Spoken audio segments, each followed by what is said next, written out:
제30회 원주 예술상 대상을 수상한 시어터 컴퍼니 웃기의 이석표 대표를 소개합니다. 열악한 환경에서도 소극장을 운영하며 원주 지역의 연극 발전에 힘써온 이석표 대표. 그를 만나 그의 작품과 연극을 향한 그의 열정을 들어봅니다. 우리나라 코미디 역사에 큰 획을 그은 양구 출신의 희극인 고 배삼룡 선생이 연극 무대에서 부활합니다. 춘천에서 활동 중인 한 문화예술극단이 창작극으로 선보인 건데요. 창작극 무대 위에 다시 돌아온 희극인 삼룡이를 소개합니다. 청소년들을 위해 다채로운 살림 프로그램을 운영하고 있는 국립횡성숲체원. 숲의 가치를 새롭게 느끼며 몸과 마음까지 치유할 수 있는 곳. 국립횡성숲체원 탐방기 소개합니다. 생방송 강원 365 지금 시작합니다.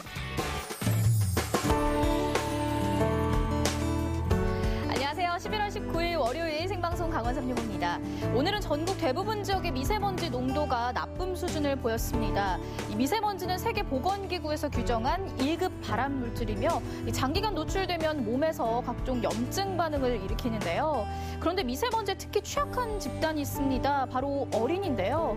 면역 체계가 완성돼 있지 않아 미세먼지를 일으키는 체내 염증에 취약하고 키 성장 등 발달 저하 우려도 있다고 합니다. 아이들의 면역력과 성장을 위해서는 충분한 잠과 영양분 섭취 그리고 운동 등의 규칙적인 생활 습관이 중요하다고 하는데요. 요즘 같은 시기일수록 아이들의 식습관과 건강 관리에 부모님들이 많은 관심을 가져주셨으면 좋겠네요.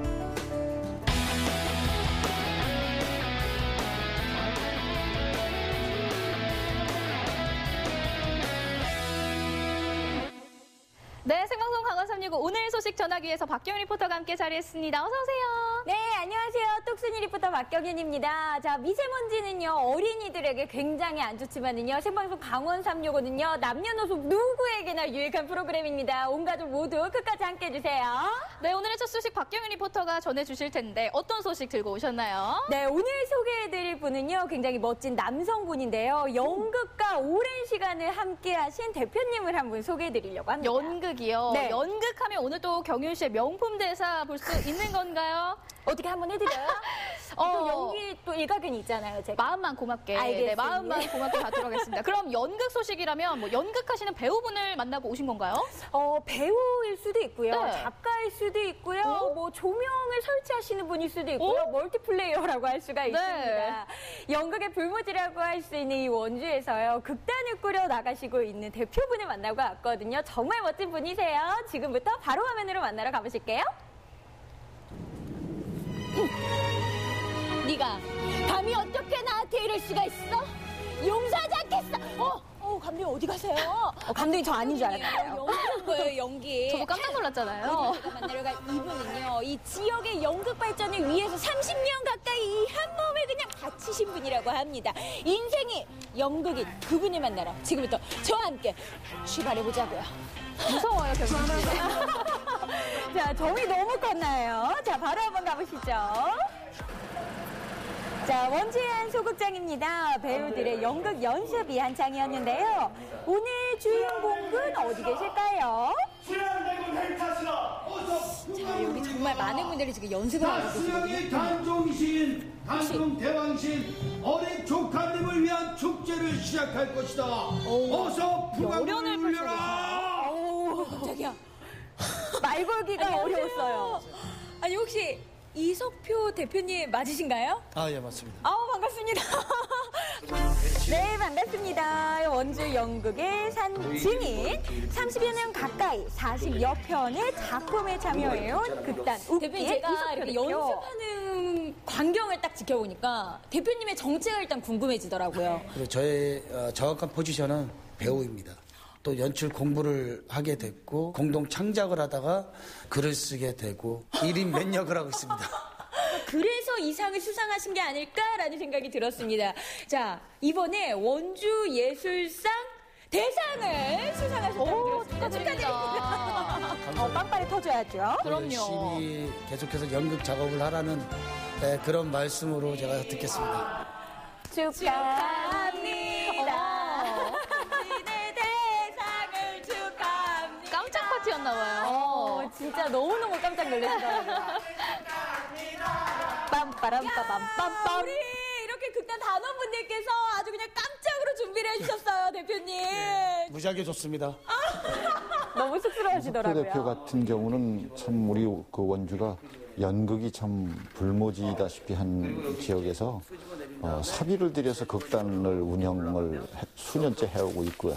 또 소극장을 2개나 역시 사비를 투입을 해가면서 어렵게 그 운영을 하는 등 원주 연극 발전을 위해서 크게 공헌을 한 것이 이번에 수상자로 선정되게 된 계기가 됐습니다. 어병으로 매화로리. 우리 대표님께서는 특히 이 원주라는 지역에서 활동을 또 하고 계시고 원주라는 지역을 가지고도 계속해서 극단을 이어가고 있잖아요. 특별한 이유가 좀 있으실까요? 그 연극의 소재는 많이 있겠지만 그 저희가 이제 원주를 거점으로다가 활동을 하고 있으니까 원주의 이야기가 상당히 많습니다. 그 원주의 컨텐츠가 되게 많은데 그 중에서도 이제 그 뭐 우리가 모두 알고 있는 치악산 설화도 있고 원주의 가장 대표적인 한지라는 것이 있습니다. 그리고 이제 박경리 선생님 계시지 않습니까? 그래서 박경리 선생님의 소설을 또 연극화하는 작업에 지금 3년째 지금 계속 해오고 있습니다. 자, 그날 저녁 연습을 마치고 단원들이 한자리에 모였는데요. 여기는 웃기인들이 쉬는 곳입니다. 웃기의 숙소 집이에요. 마침 가는 날이 장날이라더니 오늘이 회식이라고 해요. 근데 뭐 회식이라기보다는 꼭 가족 모임 같아요. 달라야죠. 네. 이러한 끈끈함이 있기 때문에 이 극단 웃기에 보이지 않는 힘이 생기는 게 아닐까 싶더라고요. 마치 집안의 아빠 같지 않아요? 그죠? 화기애애합니다. 맞아요. 아빠 같은 분이시죠. 집에 가면은 저희 아빠랑 있듯이 그렇게 되게 편하고 재밌고 어떨 때는 정말 친구처럼 짓궂으시면서 장난기 있으시지만 하지만 또 연극할 때는 누구보다 진지하고 사석에서는 아버지보다 더 자상하고 따뜻한 보호자로 무대 위에서는 카리스마 넘치는 선배이자 스승인 이석규 대표입니다. 자, 다음날 소극장에 다시 찾았는데요. 아니요. 저울 세팅할 시간은 주셔야죠. 너무 이른 아침부터 저를 부르는 거 아니에요? 이 안에서 오늘 아침 일찍부터 뭔가 이렇게 분주하게 펼쳐지고 있다고 하는데 대체 어떤 일이 일어나고 있는지 한번 도윤 씨 들어가 얼굴에는 보시죠. 어떤 일이 일어나고 있어요? 그러니까요. 자, 공연이라도 있는 걸까요? 아침부터 단원들의 움직임이 굉장히 분주하더라고요. 근데 배우들이 스텝 역할도 하시나 봐요? 그래 보이죠? 아무래도 인원이 적다 보니까 뭐 큰 극단들은 뭐 배우면 배우, 스텝이면 스텝 따로 분리가 돼 있을 텐데 저희 같은 경우는 다 같이 스텝도 하고 배우도 하고 무대 같은 것도 하면서 다 같이 힘을 모아서 작품을 만들고 있습니다. 힘들지 않아요? 안 힘들다면 거짓말이겠죠? 그럼요. 자, 대표님이라고 예외 있을까요? 선수 무대 조명을 설치합니다. 열심히십니다. 근데 오늘 무슨 날이에요? 저희 꿈다락 토요문화학교 그 같이 수업하는 발달장애인 친구들이 오늘 1년 동안 준비한 연극을 발표하는 날이라서요.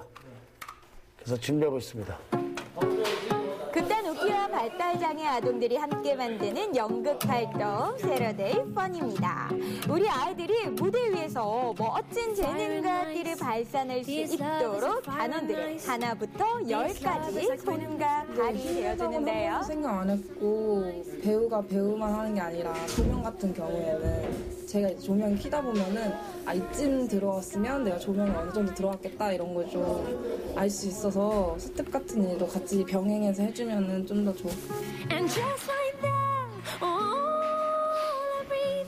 그렇습니다. 여러분 오래 기다리셨습니다. 아주 그냥 아침부터 분주하게 움직였잖아요. 자, 그 이유가 뭐냐? 원래 바로 이 특별하고 스페셜하고 아주 그냥 버라이어티하고 판타스틱한 저도 그렇게 생각할 뻔했습니다. 그렇죠. 자, 바로 한번 만나러 가보실까요? 자, 본격적인 리허설이 시작이 됐습니다. 아이들과는 작년에 이어 올해 2번째로 호흡을 맞추고 있는데요. 주제는 다름 아닌 아이들의 꿈. 이석표 대표는 그동안 아이들의 마음속 소중한 꿈을 무대 위에 당당히 꺼내놓을 수 있도록 노력해왔는데요. 연극의 그 또 다른 기능은 치유의 기능도 있고 그렇습니다. 그래서 우리 친구들이 연극을 통해서 뭔가 자신을 드러내고 또 자신감을 갖고 뭐 그런 우리 친구들의 변화하는 모습을 보면서 저희들도 많은 보람을 느끼고요. 그리고 또 우리 지역에서 저희가 이제 그 활동을 하면서 이런 일을 할 수 있다는 것 자체도 저희도 되게 기쁘게 생각하고 있습니다. 여러분, 이제 곧 공연이 시작이 됩니다. 우리 친구들이 열심히 준비한 만큼 끝까지 잘 해냈으면 좋겠습니다. 자, 우리 친구들 화이팅! 그리고 우리 대표님도 화이팅! 따라오세요.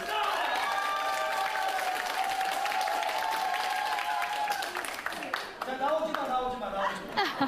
재밌으세요. 공연을 시작하겠습니다.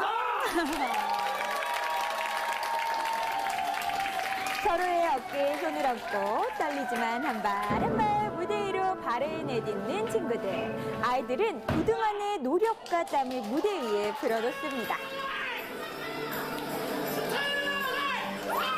무엇보다 우리 아이들이 무대 위에서 당당히 꿈을 표현할 수 있도록 도우미가 되어준 이석표 대표와 단원들. 이들의 뜨거운 애정이 이 순간 환호와 박수로 쏟아집니다.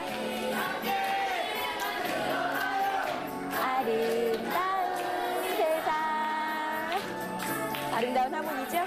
이렇게 공연은 끝이 났습니다. 먼 날 무대 위 아이들의 작은 꿈들은 현실이 되어 있겠죠.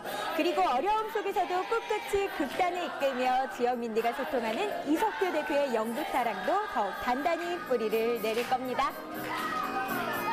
네, 감동 반, 뿌듯한 반. 우리 아이들이 무대 위에서 멋지게 공연하는 모습을 보니까요. 저까지 정말 감동적이었습니다. 이런 감동은요, 네. 우리 이석표 대표가 있기 때문에 가능한 게 아닐까라는 생각이 듭니다. 네. 매주 토요일이면은요, 우리 대표님과 아이들이 한데 모여서 연극도 하고 눈을 맞추면서 감동의 무대를 열어가고 있다고 하네요. 네, 우리 이석표 대표님과 단원분들에게 정말 아껴오는 박수 보내드리고 싶고요. 또 축하할 일이 있었다면서요. 우리 이석표 대표님이 원주 예술상 대상을 받으셨다고요. 맞습니다. 이 원주 예술상 대상은요, 원주 예술인들에게 최고의 상으로 인정받는 상이라고 합니다. 시상은 12월에 이루어진다고 하는데요. 일단은 미리 축하의 말씀을 드려야 될 것 같아요. 앞으로도 좋은 공연 기대하도록 할 거고요. 그리고 극단 배우들도 많은 공연들 앞으로도 펼쳐주시기를 기대하도록 하겠습니다. 네, 저도 응원하도록 하겠습니다. 그럼 춘천에서 온 소식 만나보도록 할 텐데요. 이번 소식도 역시 문화예술과 관련된 소식이라고 합니다. 그런데 연극과 관련된 소식이라고요? 네, 춘천에서도 이 웃기만큼이나 굉장히 많은 분들에게 사랑을 받는 팀이 있다고 합니다. 문화 강대국이라는 팀인데요. 다양한 콘텐츠로 문화적 갈등을 풀어주고 있는 한 단체라고 합니다. 여기에서도요, 굉장히 마음이 따뜻해지는 공연이 기다리고 있다고 하거든요. 그 현장 지금 바로 화면으로 만나러 가보실게요. 광복과 전쟁, 그 어지러운 역사의 소용돌이 속에서 누구보다 덜 떨어지는 모습으로 누구보다 높은 무대에 올라선 사내가 있습니다. 이젠 전 국민이 기억하는 이름 석자를 갖게 된 강원도 촌놈. 웃음과 눈물이 모두 담겨있는 인생 이야기. 연극 희극인 삼룡입니다. 다양한 공연이 열리는 춘천의 몸짓 극장. 안에선 공연을 앞두고 연극 리허설이 한창이다.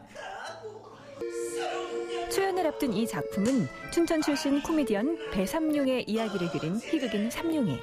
그런데 우리가 아는 배삼룡과는 조금 달라 보인다. 사실은 코미디언 배삼룡 씨의 생각은, 기억은 TV가 나오고 난 다음입니다. 근데 사실은 1946년 해방 직후부터 65년까지 아직 TV에 나오고 유명해지기 전까지 그래도 무대에 대해서, 악극에 대해서 그 희망을 가졌던 그 젊은 청춘을 그리고 싶었습니다. 그래서 아직 유명해지기 전에 배삼룡. 광복 직후 신탁 통치를 둘러싼 이념 갈등이 고조되던 시절. 한국 전쟁 전후의 혼탁한 시대 분위기가 고스란히 극에 담겼다. 굶고 못 살던 시절에도 무대로 관객들을 만나고자 했던 당시 예인들의 열정. 같은 배우의 마음을 이해해서일까? 직접 살아보지 못한 70여 년 전의 악극단을 연기하고 있지만 배우들에게선 어색함이 전혀 느껴지지 않는다. 거기다 실존 인물이 주인공인 만큼 당대 스타들까지 대거 등장하는 스토리. 어떤 무대가 될지 정말 기대되는데 그런데 왜 하필 배삼룡을 선택했을까? 네, 강원도가 갖고 있는 컨텐츠를 많이 늘리고 싶은 게 제 욕심입니다. 근데 여기서 이야기거리들이 굉장히 많거든요.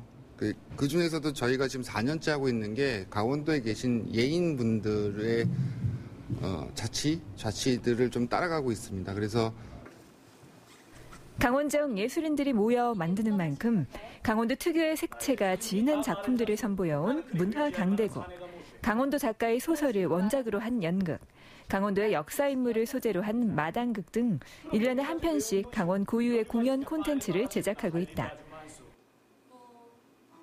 뭐 까마귀라든가 까마귀 이제 소설가 한수산 선생 그리고 배삼룡 씨 그리고 그 안에 있는 이제 여러 예인들 춘천분 강원분들을 한번 다뤄보고 싶었습니다.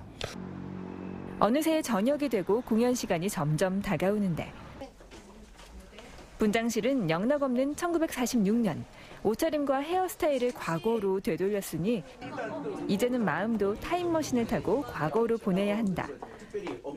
당시의 영화라든지 악극이라든지 자료들을 많이 찾아보고 또 그때의 장면들을 좀 재현해내기 위해서 많은 단원들이 같이 노력을 했습니다. 저는 개인적으로 노래를 할 때도 연기적인 요소가 들어가거든요. 그래서 많이 배우고 또 표현력이 넓어지는 것 같아서 굉장히 개인적으로는 좋고 그리고 또 작품이 너무 재밌어가지고 하면서도 굉장히 웃으면서 단원들도 열심히 했던 것 같아요. 공연을 앞두고 최종적으로 점검해보는 단원들. 완벽한 무대를 위해 마지막 순간까지 대충 넘어가는 법이 없다. 안 했어 그래서 계속. 문강 화이팅요! 정세가 혼탁한 해방 직후 여기 악극 무대를 꿈꾸는 한 촌뜨기가 있습니다. 배우보다 더 많은 눈물을 흘리는 어리숙한 춘천 사내. 오직 박수받기 위해 사람들에게 웃음을 주기 위해 모든 걸 버리고 악극단을 따라 나선 그는 이제 세상이 인정하지 않은 길을 걸어보려 합니다. 광복 직후인 1946년 3월 강원도 춘천에 유랑극당 민협이 찾아와 악극 공연을 하고 있습니다. 당시 사람들에게 인기 절정이었던 악극 홍도야 우지마라.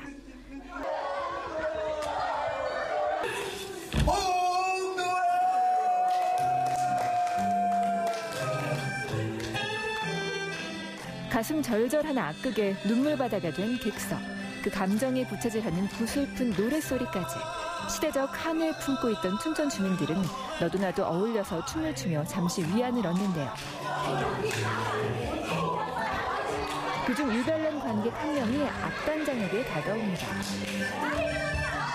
선생님, 너무 슬퍼요. 왜 이래? 지나친 감정이입으로 눈물을 멈추지 못하는 어리숙한 사내. 그는 악극의 매력에 푹 빠져 배우가 되기로 결심합니다. 어머니, 만수무강 하세요. 불충한 새끼는 그만 튀겠습니다. 깜짝이야. 엄마, 너 같은 얼굴로는 연기를 못해. 내가 이 길만 30년째다. 이 사람들이 좋아할 만한 얼굴은 딱 빼고 있는데 이 얼굴. 아이고 난감하다 진짜. 이거는 안 돼요. 그러니까 내가 믿고 집에 가. 빨리 가. 외모 미달이란 이유로 악극단에서 퇴짜를 당하는 춘천 사내. 여러 가지가 있는 법인데 단장님들. 뭐래? 그래. 너 이름이 뭐야? 배창순입니다. 노래는 자신 있습니다요. 키도 작고 얼굴도 못생긴 데다 재능이라고는 없는 촌사람. 그래요. 한번 해봐. 그래, 해봐요. 하지만 끈질기게 쫓아다닌 열정 덕분에 그는 마침내 악극단의 막내로 합류하게 됩니다.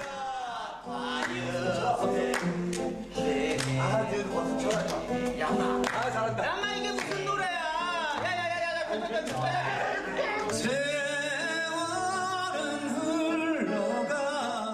연극 희극인 삼룡의 특징은 그 시대의 음악들을 라이브로 감상할 수 있다는 점.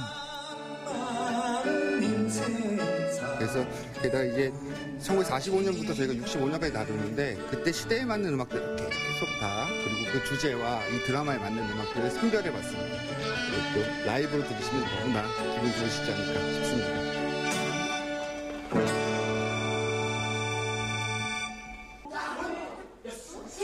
잡일만 도맡아 하다가 마침내 단역으로 처음 무대에 서게 된 삼룡이. 순사에게 매를 맞고 바로 쓰러지는 역할인데 문제가 생겼습니다. 딱 한 줄뿐이었던 대사가 도무지 생각이 안 났던 것.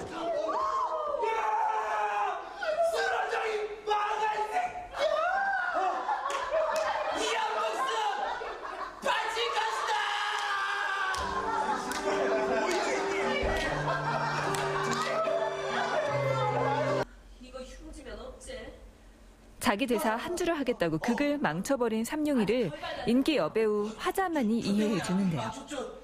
죄송합니다. 저 처음 배역이었는데 제가 다 망쳐버렸어요.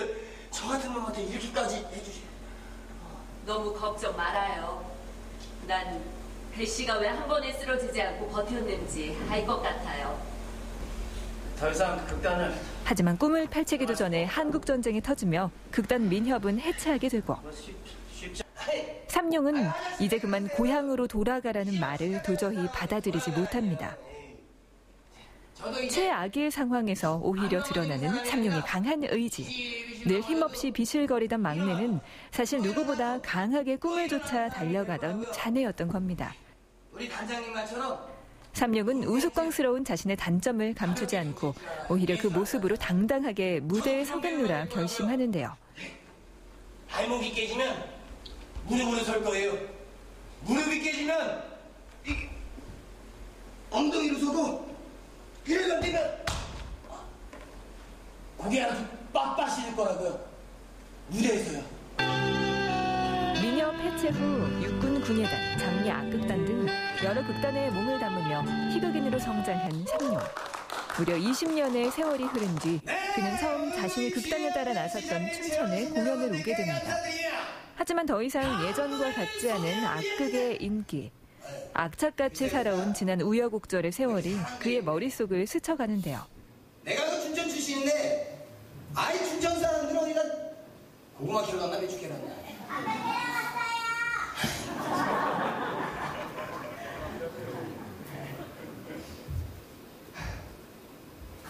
지가요 춘천에서 악극단 따라나선 지 20년째 되는 해예요. 내가 쫓아가면 또 저만치 따라나서 아주 어지러워서 종잡을 수가 없더라고요. 예. 그래도 무대에서 보려고 있는 돈 없는 돈 끌어다 여기 어디에요 여기 춘천에 왔는데 요즘엔 또 텔레비가 생겨가지고 사람들이 또 악극은 보러 오질 않아. 예. 내 친구들은 벌써 막 텔레비에 막 나오고 막 그러는데 나는 또 불러주질 않네. 또 불러주면 되게 잘할 텐데. 실제로 구봉서 서영춘보다 조금 늦은 1969년 MBC 웃으면 보기 와요 프로그램으로 방송에 데뷔한 배삼룡. 이후 그는 대한민국 1세대 코미디언으로 전 국민에게 사랑받는 톱스타 반열에 오른다. 한국의 찰리 채플린이라 불릴 만큼 몸개그의 1인자로 인정받은 배삼룡. 그가 처음 선보인 슬랩스틱 코미디는 후대까지 계보를 이어갔고 그의 전매 특허 개인기인 개다리춤은 집집마다 안 따라하는 시청자가 없었다.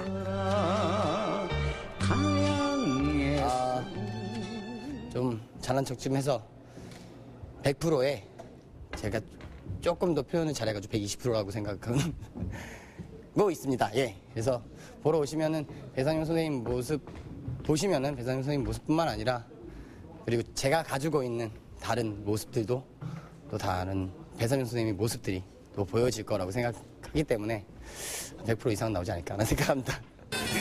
남들보다 느린 걸음으로 가장 눈부신 무대에 서게 된 대한민국 희극인 배삼룡. 당시에서 정말 할 수 없는 일을 했다. 그리고 당시에서 정말 생각할 수 없는 슬랩스틱 코미디라든지 어떤 만담 코미디라든지 이런 것들을 꾸준히 노력해왔던 장인이다라고 생각합니다. 그래서 굉장히 존경스럽고요. 후배들이 이어받은 무대를 통해 선배 예인들의 인생이라는 무대를 다시 한번 떠올려본다. 춘천에서 국민학교를 다닌 1세대 코미디언 배삼룡의 이야기. 연극을 통해 배삼룡 씨가 춘천 시민이었다는 걸 처음 알게 된 분들도 많았다는데요. 연극을 보신 분들은 알겠지만요. 춘천 출신 유명 코미디언이 또 한 명 있습니다. 바로 이줄 씨도 등장인물로 깜짝 출연한다고 하네요. 여기까지. 아니, 명수 씨, 제가 기회가 되면 또 보러 가려고 했는데 이렇게 스포일러를 바로 해버리면은 이거는 또 예의가 아닌 것 같습니다. 걱정하지 마세요. 알고 보셔도요. 굉장히 재밌다고 합니다.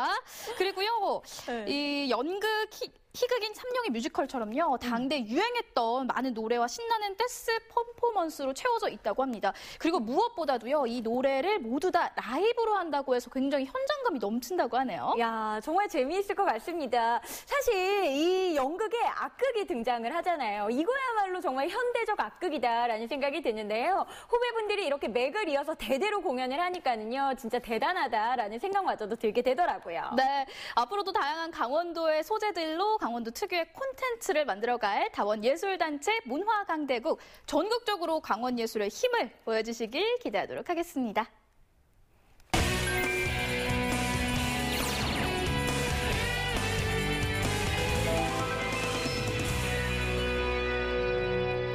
네, 생방송 강원 365 함께하고 계신 지금 시각은 6시 41분 지나고 있습니다. 강원도면 맑고 아름다운 동해의 경치를 가장 먼저 떠올리시는 분들 아마 많으실 텐데요. 이렇게 아름다운 동해의 바다처럼 바다만을 전문적으로 촬영하는 사진 작가가 있다고 하네요. 네, 그렇습니다. 이 바다라고 하면은요, 때로는 잔잔하지만 또 때로는 굉장히 거친 매력이 있는 곳 아니겠습니까? 네, 맞습니다. 이 바다의 표정을 그대로 담아내고 있는 작가분이 있다고 합니다. 지금 바로 만나러 가보시죠.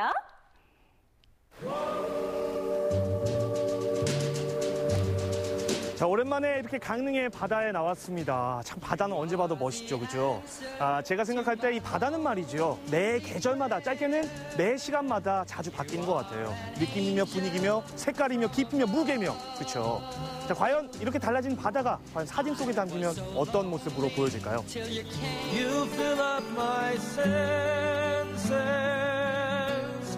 유와 무, 현재와 내생, 눈앞의 바다와 그 너머까지 보이지 않는 또 다른 세계로 이어지는 바다를 담는 중견 작가의 이야기를 만나봅니다.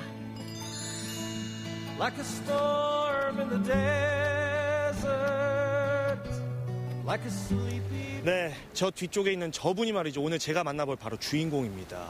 이른 아침인데도 벌써부터 이 사진을 열심히 찍고 계시거든요. 잠깐 좀 가서 말씀을 좀 들어볼게요. 선생님. 예, 안녕하세요. 안녕하세요. 예. 이종만 선생님 맞으시죠? 그렇죠.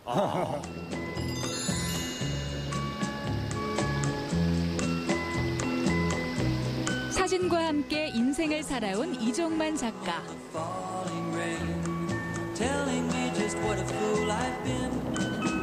그가 사진으로 보여주는 바다는 어떤 모습일지 궁금한데요. 그보다 앞서 작가의 눈에 비친 바다는 과연 어떨까요? 아니, 지금 근데 딱 이 앵글을 보니까 제가 봤을 때는 바다를 이렇게 찍고 계셨던 것 같은데 맞습니까?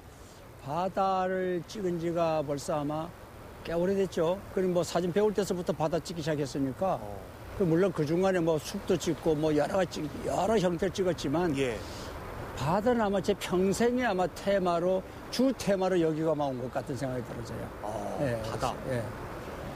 실례지만 그 작품 활동하신 지가 얼마나 되신 거죠? 6년이 42년째 되죠.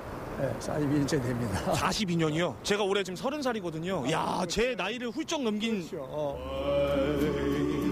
어느새 인생을 되돌아보는 순간을 맞이한 백발의 작가.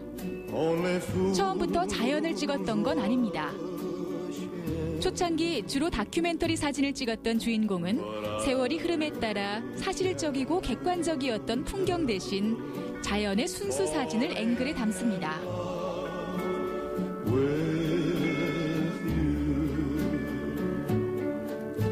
근데 지금 어쨌든 바다를 이렇게 찍고 계셨잖아요. 근데 제가 보기에는 오늘 바다가 그냥 뭐 잔잔하다 이런 느낌밖에 없는데 어떤 느낌이신가요? 제가 이번에 전시하는 사진들이 이제 바다를 주제로 하기고 또 바다 사진 중에서도 사진의 인화 기법이 하이키라 해가지고 형태가 겨우 희미하게 보이는 그런 거 가지고 이번 전시를 하거든요. 이번에 또 주제 자체가 또 보이는 것과 보이지 않는 것, 그다음에 있는 것과 없는 것 이런 걸 주제로 하다 보니까 당연히 이제 바다의 단조로운 주제를 다룰 수밖에 없죠.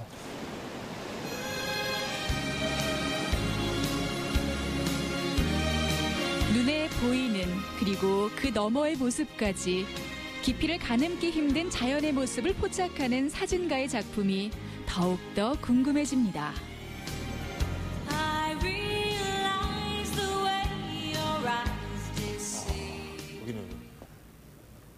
작가님의 사진은 말이죠. 이 말로만 들어서는 이해가 안 돼서 제가 직접 보러 나왔습니다. 여기가 어디냐면요. 강릉 아트센터 전시장인데요. 제목 보셨죠? 바다 여기로부터. 이 제목에서부터 말이죠. 뭔가 이 범상치 않은 느낌이 무심 풍깁니다. 어떤 사진전인지 직접 확인해 보러 가겠습니다. 가시죠.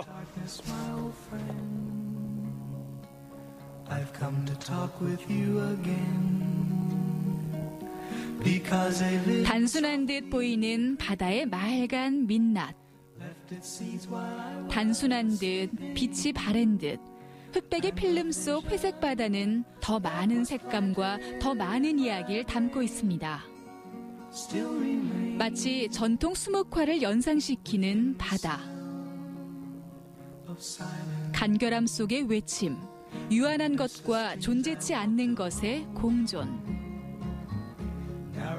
단순한 이 사진은 할 말이 많을 수도 아무것도 표현을 안 할지도 모릅니다.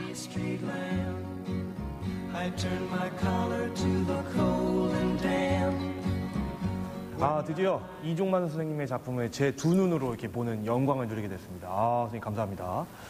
선생님, 저희가 생각하는 보통 바다의 이미지 하면은 파란색을 떠올리기 마련인데 지금 여기의 작품들의 느낌은 그냥 온통 회색빛입니다. 혹시 특별한 이유라도 좀 있는 건가요?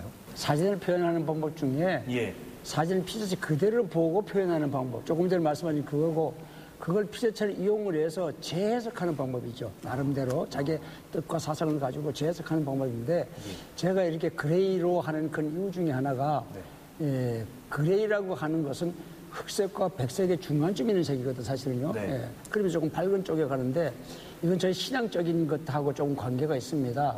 그러니까 보통 죽음이라고 하는 것은 어떤 사람들은 검게 표현하는 분들이 많아요, 예술에서. 그렇죠. 근데 저는 이제 죽음이라는 개념을 이제 파라다이스, 죽음이라는 개념 파라다이스로 가는 거다.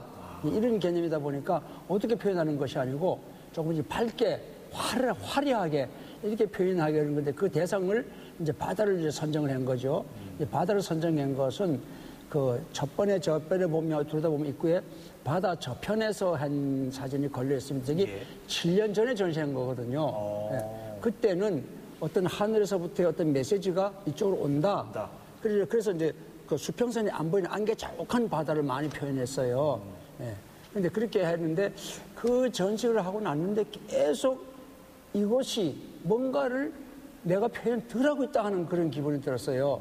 그냥 저기서 오는 건 오는 건데 내가 저쪽으로 이야기를 또 해야 되겠다는 생각이 들어지는 거예요. 현실에서부터 저쪽으로. 그래서 이번에 사진 타이틀을 바다 여기로부터 한 거죠. 사실 좀 죄송한 말씀입니다만은 막눈이 제가 봤을 때는 작품 느낌이 비슷해 보이거든요. 근데 이게 또 보는 사람마다 보는 느낌은 또 다를 수 있을 것 같아요. 어떤 사진은 좀 잔잔한 느낌, 어떤 사진은 또 거친 바다를 표현하시기도 하셨고요.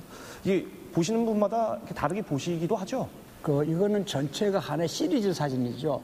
한 점 한 점 뜻에 보다는 전체가 가지고 있는 뜻이 많고 한 장 한 장은 이제 사진적으로 좀 완성도가 높으냐, 그다음에 여기로부터니까 여기 현실이라고 하는 우리 사는 세상을 어떻게 부분을 사진에 넣겠느냐 하는 그런 뜻에서 이제 사진이 각자 영상이 다르고 전체적으로 보면 현실이라고 하는 전체가 이제 이 사진 속에 부분이 들어가 있는 거죠. 그의 사진전엔 늘 사람들이 모여듭니다. 사진과 함께 그의 열정까지 모두 보고자 해서죠. 무엇보다도 그 젊은 시절에 사진을 위해서 직장을 집어치우고 수십 년간 이렇게 흑백 사진으로서 이렇게 보시는 것 부분에 대해서 정말 찬사와 격려를 표하지 않을 수가 없습니다. 정말 지역 사회에서 저런 분들이 있었기 때문에 사진을 사랑하시는 분들이 많지 않겠나. 바라보고 있으면 마음이 편안해지고 그리고 더 그냥 눈에서 바로 보이는 것 그 이상의 많은 것들을 생각할 수 있는 그런 작품이라고 생각이 듭니다.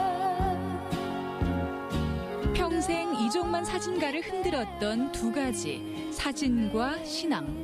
후회는 없습니다.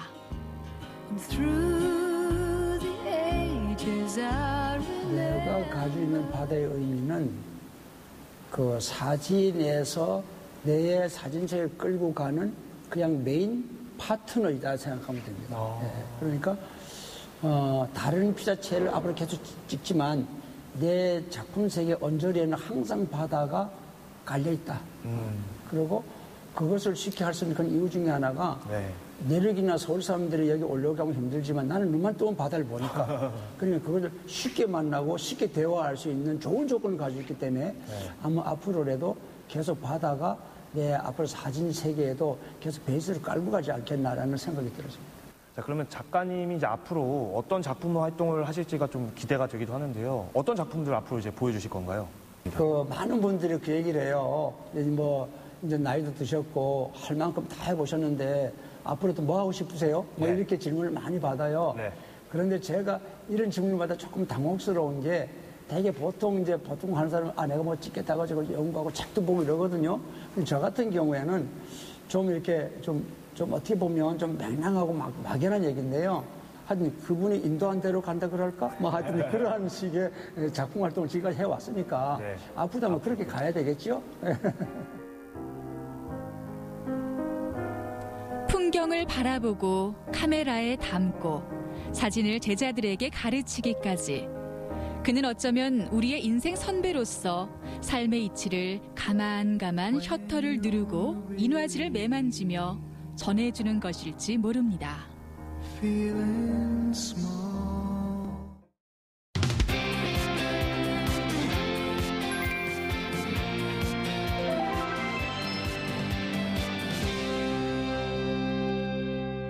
경윤 씨 가끔 어디론가 훌쩍 떠나버리고 싶을 때 그럴 때 있잖아요. 그럴 때 경윤 씨가 찾는 나만의 공간 혹시 있으신가요? 있습니다. 저는요 일단은요 뭔가 속상한 일 있을 때 그럴 때는요 넓은 이렇게 바다 같은 거 보고 싶어서 바다로 훌쩍 떠나기도 하고요. 그리고 지칠 때는 뭔가 이렇게 몸을 조금 더 이렇게 막 힘들게 하면은요 그래도 잠시 잊어버릴 수 있지 않을까 싶어서 등산하는 거, 산 이런 데 가는 것 같아요. 바다, 산 모두 좋습니다. 한 가지가 또 있는데요. 바로 숲입니다. 오늘 제가 소개할 곳 숲길인데요.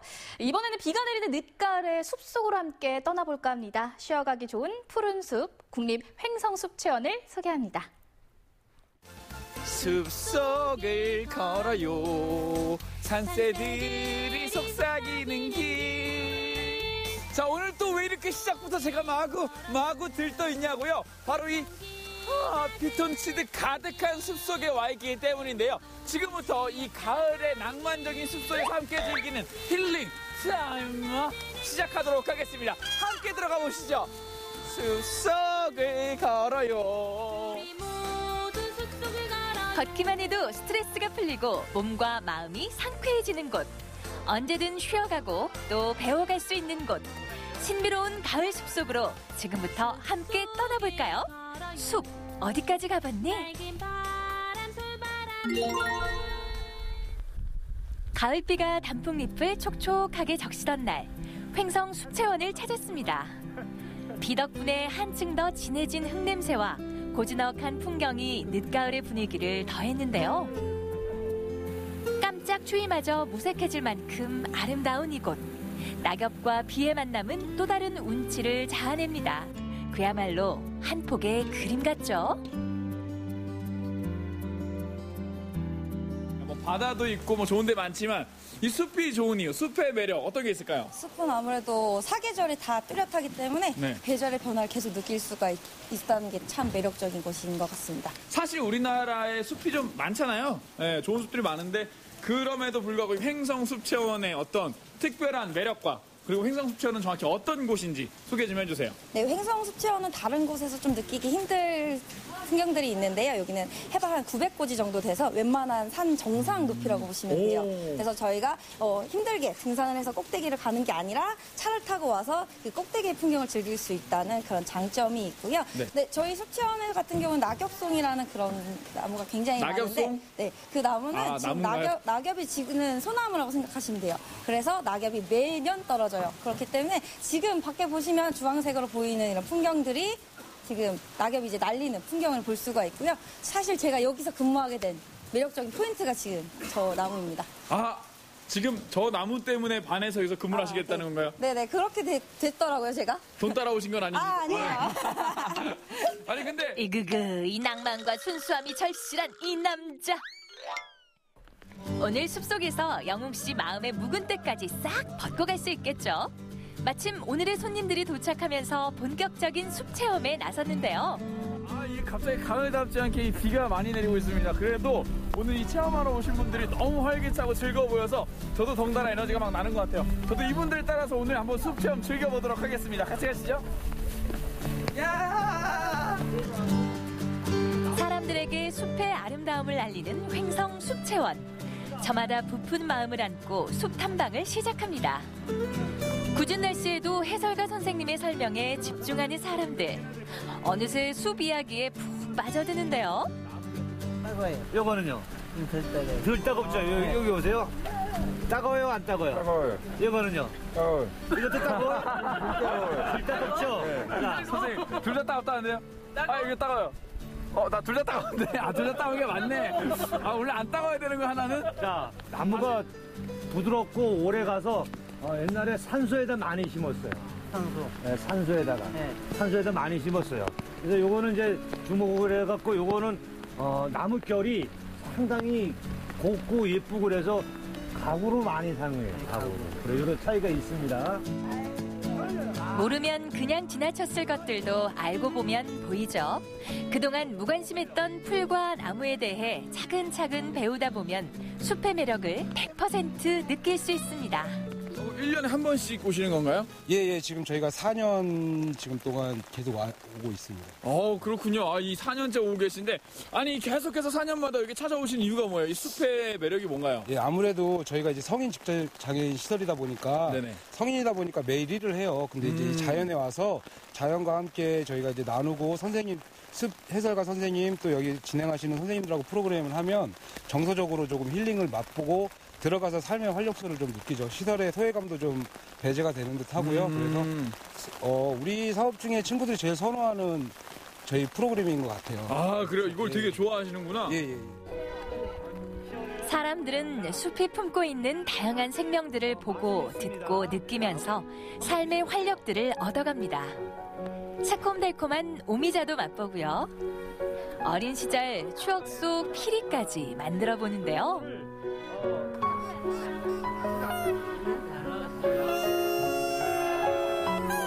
소시적 연주 실력을 뽐내며 웃음꽃을 피우는 사람들. 이 평화로움이야말로 숲이 가진 놀라운 힘이 아닐까요? 자, 그럼 이렇게 그 다양한 프로그램이 있어서 진짜 너무 재밌고 힐링도 되고 또 이렇게 뭔가 치유받는 느낌이 확 드는데, 이렇게 좋은 프로그램이 있어서 그런지 제가 최근에 듣기로는 이 횡성숲체원이 아주 경사스러운 소식을 맞이했다고 들었는데. 네, 맞습니다. 저희가 산림복지 프로그램 경진대회라는 것을 했는데요. 저희 횡성숲체원에서 당당하게 1등을 받았습니다. 1등이요? 네. 1등!